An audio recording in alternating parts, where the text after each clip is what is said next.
What is up, magical people? Manny the Mage here, and today I am here with 5 more spectacular builds I found over on reddit.com/Valheim. Been a little bit of a minute since I made one of these videos, but we're back at it with some more really genuinely cool builds. So if you guys are ready to hop into the showcase with me, be sure to hit that like button. You might as well grab while you're here. Coming in at number 5, we have the Valheim Games posted by user KTM202. So here we begin with the opening shot showing the dock and the entrance to the actual games arena themselves.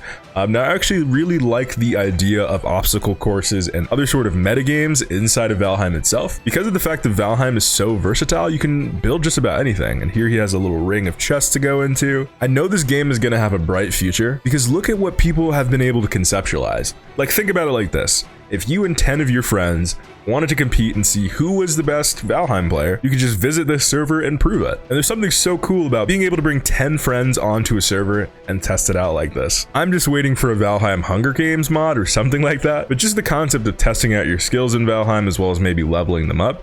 Seeing as how the more stuff you do in Valheim, the more you level up those specific skills. This seems like an excellent training ground for that point blank period. You saw they had the archery, and now they have the running with the boars, and then the cart pulling competitions. So this is kind of like the Valheim Olympics going on right now. Obstacle course, of course, because you gotta test your agility. That has been Valheim Games, posted by user KMT202. Coming in at number 4, returning to the spirit of obstacle courses, we have another obstacle course built by user Takitiki. So here you see the entrance, and it's almost built more sort of like a race. This is actually kind of cool because then you can make it more of a competition. I mean, while the other build can be a competition, it's kind of more spread out for people to kind of test their skills, but this here looks like a straight up race. And that's kind of cool. It reminds me of, I don't know if any of you guys watched the TV show Wipeout, something like that. All these kind of higher suspended obstacle courses, or maybe something even like Ninja Warrior. Just absolutely awesome. I mean, the versatility of this game cannot be overstated. The fact that obstacle courses can be built in such a way that not only creates a fun challenge for people, but also helps level up their skills in the game. It's just a sign of a very well built game. And that is the reason why I love Valheim. Because if you wanted to, you could just get the boys together and have a fun little obstacle course, and having that freedom in Valheim is awesome. But yeah, amazing work from user King Takitiki.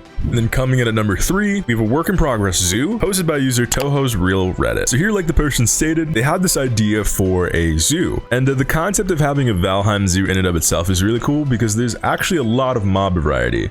I see it says the Black Forest representatives, and then more mobs from the Black Forest will get added soon. It even has like the deer in the zoo, which I think is pretty cool. I see he plans to kind of have these sectioned off, like Black Forest section, maybe a mountain section later down the line. Okay, so here he has an expansion of the Black Forest exhibit. And then you see all the little trophies for the different types of Grey Dwarfs he has. Even a lower level. This is actually really well thought out. Oh, there they are.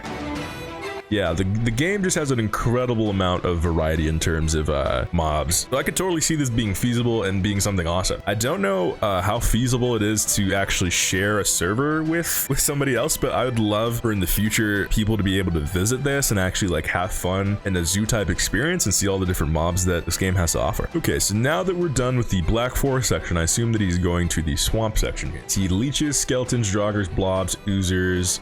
I didn't catch all of it, but I assume he's gonna have a little bit of every single mob here. So here he has the Draugrs, the Draugr exhibit. It's actually kind of funny. He has it really set up like an actual zoo, like a proper zoo. That would almost be like where you see the polar bears or something like that, you know. More Draugr elites there. And then now he's going to the second area, which has his blobs, oozers, and surlings. Now that is something that he's gonna have to fix if he wants this to be a bit more feasible in the future, as the surlings can throw fireballs at you, so that would not make for a fun experience at the zoo. But here he has the oozers and the slimes and all that stuff. I also wonder how he's going to manage the poison with that. I don't know if the iron gates block out all the poison gas that they spew, but moving on, he has the skeletons. It's actually interesting that he put the skeletons in with the swamp, because I could argue that you could put it in with the Black Forest as well. But hey, you know, you don't want any redundancies in your zoo. Here has the gross, disgusting leeches. I hate the leeches. If you've played the game and gone to the swamp, you understand why I hate leeches. So it looks like he has it stationed close to the water, which makes sense, because you would have to for the leeches. I don't think you could bring the leeches onto the land and that would work. I'm also curious if he used any console commands for this, just because I think it would be really, really hard to wrangle all of the enemies in to make the zoo in the first place. But hey, it's okay if you use the cheats because the end result is really cool. Because that's the thing, if you're gonna use console cheats, do it for something super cool and super unique, you know? I feel like too often I see console cheats used to just build a really huge tower or something like that. Oh, and then here he has the boss zoo. Ooh. Now these aren't really bosses because, you know, they're not proper bosses, but they are like big enemies that could cause you trouble. So there he has the golems, the trolls, and the sea serpents, dude. God, it's making me uncomfortable. I'm gonna be honest with you.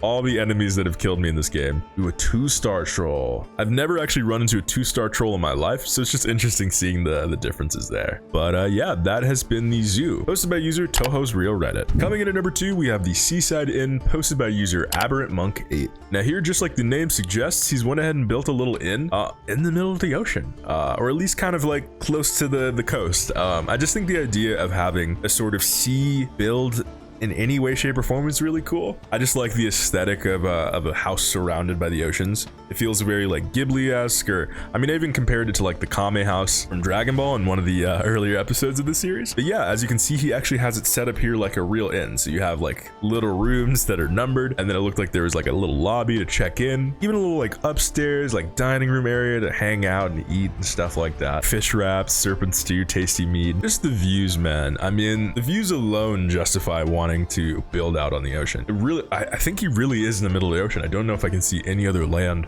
around on his map. That is crazy. Wow.